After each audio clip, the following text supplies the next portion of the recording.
जय हिंद एवरीवन। इस वीडियो में हम मैट्रिसेस स्टार्ट करेंगे। जैसा कि आप देख पा रहे हैं, मैट्रिसेस होता है rectangular arrangement of rows and columns. हम इसे कैपिटल लेटर से डिनोट करते हैं। ए हमने एक मैट्रिक्स ले ली जिसमें अगर हम हॉरिजॉन्टली देखें तो ये R1 R2 R3 ये नंबर ऑफ रोज बनेंगे, और अगर हम वर्टिकली देखें तो C1 C2 C3 ये नंबर ऑफ कॉलम्स बनेंगे।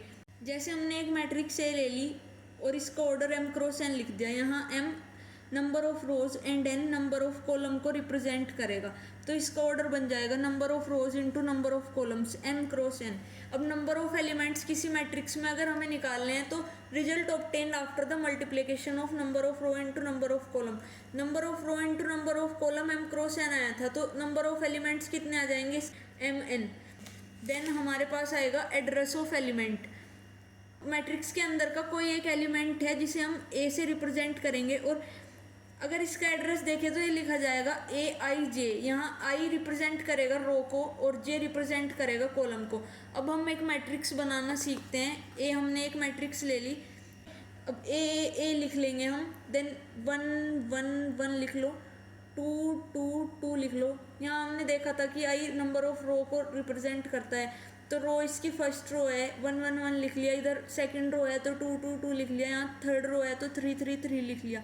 अब कॉलम देखो, ये फर्स्ट कॉलम है तो first column first column first column, ये सेकंड कॉलम है तो सेकंड सेकंड सेकंड, ये थर्ड कॉलम है तो 3 3 3। अब इसका जो ये लास्ट एलिमेंट बना है ये A33 बना है, तो इसका ऑर्डर कितना होगा 3 क्रॉस 3। तो लास्ट एलिमेंट का जो एड्रेस है वो हमें उस मैट्रिक्स का ऑर्डर बताएगा। अब हम देखेंगे टाइप ऑफ मैट्रिसेस। इसमें फर्स्ट आता है रो मैट्रिक्स। जितने भी टाइप ऑफ मैट्रिक्स हैं इनमें ज़्यादातर चीज़ें इनके नाम से ही डिफाइन होंगी, और यहीं से हमें पता चल जाएगा कि इसमें होने क्या वाला है। जैसे फर्स्ट है रो मैट्रिक्स। रो मैट्रिक्स में रो को फिक्स कर देते हैं, नंबर ऑफ रो 1 हो जाता है, एंड नंबर ऑफ कॉलम कितने भी हो सकते हैं। अगर किसी मैट्रिक्स में नंबर ऑफ रो 1 है और कॉलम n है तो उसका ऑर्डर कितना बनेगा 1 क्रॉस n। ये हमने एक एग्जाम्पल देख लिया। एक मैट्रिक्स बनाई जिसमें 1 3 9 5 एक रो है और 4 कॉलम है, तो इसका ऑर्डर हो जाएगा 1 क्रॉस 4। देन हमारे पास है कॉलम मैट्रिक्स। कॉलम से पता चलता है कि इसमें नंबर ऑफ कॉलम फिक्स है, मतलब 1 है, and number of rose n है, कुछ भी हो सकता है, तो इसका ऑर्डर क्या बनेगा number of row. Number of row n था और नंबर ऑफ कॉलम कितना था 1 था, तो n क्रॉस 1 बन जाएगा। जैसे एग्जांपल के लिए ये मैट्रिक्स आप देख सकते हैं 1 3 9। इसमें नंबर ऑफ कॉलम कितने हैं 1 है, और नंबर ऑफ रो कितने हैं 3 है, तो 3 क्रॉस 1 बन जाएगा इसका ऑर्डर। देन हमारे पास है सिंगलटन मैट्रिक्स। यहाँ सिंगल से हमें पता चलता है कि इसमें सिंगल एलिमेंट होगा, मतलब नंबर ऑफ एलिमेंट 1 होगा, और नंबर ऑफ एलिमेंट 1 है तो number of row number of column सब 1 के इक्वल हो जाएंगे। एग्जाम्पल के लिए हमने एक मैट्रिक्स ए ले ली, इसमें एक एलिमेंट है 5, कुछ भी हो सकता है यहाँ एलिमेंट, बस इसका ऑर्डर 1 क्रॉस 1 होना चाहिए, तो सिंगलटन मैट्रिक्स का ऑर्डर होगा 1 क्रॉस 1।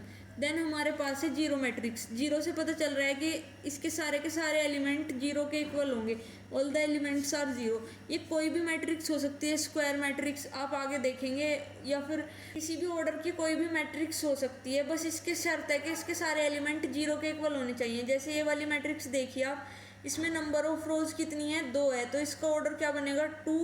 देन कॉलम्स इसमें 3 है, 2 क्रॉस 3। और जीरो मैट्रिक्स का ऑर्डर यहाँ 2 क्रॉस 2 था, यहाँ 2 क्रॉस 3 था, और ऐसे ही इसका इनफाइनाइट कोई भी ऑर्डर आ सकता है, तो इसका ऑर्डर डिफाइन नहीं होता, नॉट डिफाइन, कुछ भी हो सकता है। देन हमारे पास है स्क्वायर मैट्रिक्स। स्क्वायर मैट्रिक्स थोड़ी इंपॉर्टेंट है, तो इसे ध्यान से देखना। स्क्वायर से हमें समझ आ रहा है कि इसमें number of rose number of column के इक्वल होगा। आप अगर एक रेक्टेंगल को स्क्वायर बनाना चाहते हैं तो उसकी लेंथ और ब्रेथ इक्वल होनी चाहिए। अब लेंथ और ब्रेथ इक्वल होने का मतलब कि 3 रो या 3 कॉलम, 2 रो या 2 कॉलम, तो number of row number of column के इक्वल हो जाएगा। और अगर number of row number of column के इक्वल है, लेट से हम इसे n बोल देते हैं, तो इसका ऑर्डर कितना हो जाएगा n क्रॉस n हो जाएगा।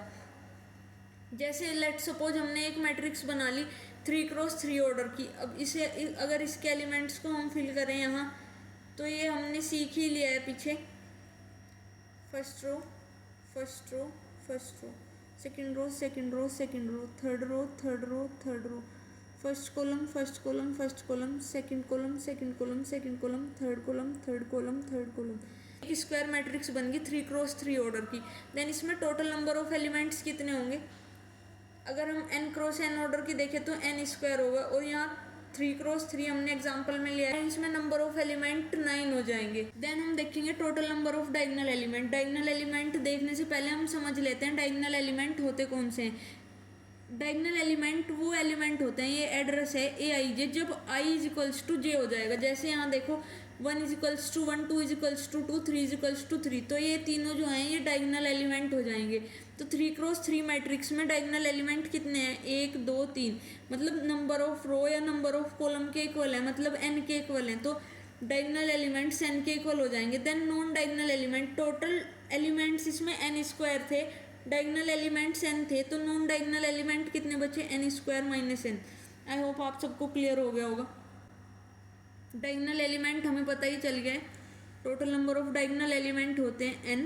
हम लोग देखेंगे upper diagonal elements and lower diagonal element, a11 a22 a33। जहाँ i j के इक्वल था वो सारे डायगोनल एलिमेंट थे। इसके ऊपर जो एलिमेंट्स बचेंगे उन्हें हम कहेंगे अपर डायगोनल एलिमेंट, और इसके नीचे जो एलिमेंट्स होंगे उन्हें हम बोलेंगे लोअर डायगोनल एलिमेंट। अब हम अपर डायगोनल एलिमेंट में i और j के बीच में रेशो देखेंगे।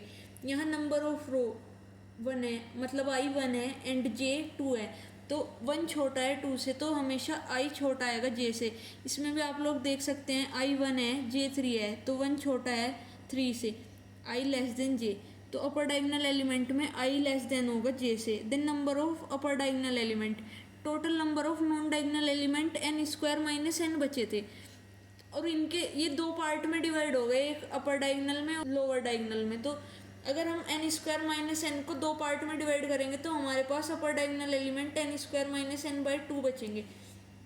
ऐसे ही अगर i और j के बीच में अगर हम कंपैरिजन देखेंगे लोअर डायगोनल एलिमेंट में, तो 3 ग्रेटर होगा 1 से, 2 ग्रेटर होगा 1 से, 3 ग्रेटर होगा 2 से, तो यहाँ i ग्रेटर होगा j से। ये इक्वल्स टू नहीं है, ये फिल इन द ब्लैंक्स छोड़ा था मैंने।